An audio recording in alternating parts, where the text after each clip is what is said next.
আসসালামু আলাইকুম প্রিয় দর্শক, আমি ডাক্তার মোহাম্মদ আবু তাহের।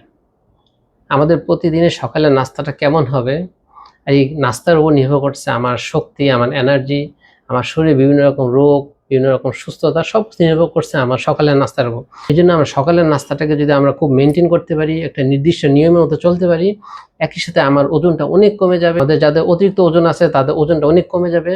তাছাড়া যাদের ডায়াবেটিস আছে, টাইপ 2 ডায়াবেটিস, তার রক্ত সুগার লেভেলটা অনেক নিয়ন্ত্রণ চলে আসবে। এমনকি যাদের আইবিএস এর সমস্যা আছে তারও এতে দারুণ উপকৃত হবে। এই জন্য আজকে আপনাদেরকে দেখাবো অত্যন্ত গুরুত্বপূর্ণ রেসিপি, সকালের নাস্তা। দর্শক, যারা আমাদের চ্যানেলকে এখন সাবস্ক্রাইব করেনি দ্রুত সাবস্ক্রাইব করে নেবেন এবং আমাদের ভিডিওটা শেষ পর্যন্ত দেখবেন।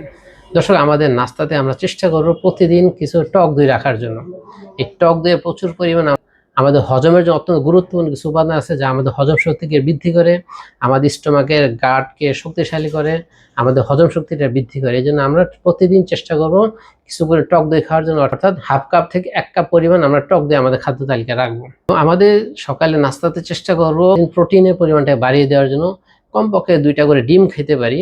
অর্থাৎ এই ডিমটা যদি আমি খেতে পারি, আমার শরীরে যেমন এনার্জি হবে এবং আমার শরীরে সারাদিনের ক্ষুধার প্রবণতাটা কমে যাবে, ক্ষুধার উদ্বেগটা কম হবে এবং আমি এটা দ্বারা এনার্জি পাবো। এই জন্য আমরা প্রতিদিন 2টা করে ডিম রাখতে পারি। পাশাপাশি প্রচুর করে আমরা সালাদকে রাখবো, অর্থাৎ ক্যাপসিকাম, পেঁয়াজ, টমেটো, শসা, এই জাতীয় যত সালাদ জাতীয় উপাদান আছে এই খাদ্য তালিকায় আমরা সালাদটাকে রাখবো।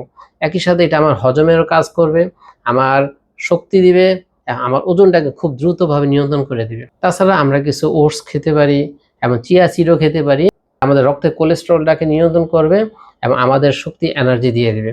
এই জন্য দর্শক, আপনার চেষ্টা করবেন এই খাবারগুলো রাখার জন্য।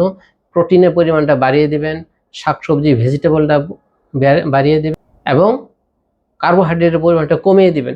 এইভাবে যে আমরা মেনটেন করতে পারি, আমার শরীর সতেজ থাকবে, ভালো থাকবে। যাদের অতিরিক্ত ওজন আছে, ওজনকে নিয়ে যারা খুবই চিন্তিত, তাদের খুব দ্রুত ওজনটা নিয়ন্ত্রণে চলে আসবে এবং ওজনের কারণে বিভিন্ন রকম সমস্যা দেখা যায়, বিশেষ করে যেমন জয়েন্টে ব্যথা, হাঁটুতে ব্যথা। এই নাস্তা, এই রেসিপিটা খাওয়ার দ্বারা তাদের জয়েন্টের ব্যথাটা কমে যাবে ইনশাআল্লাহ।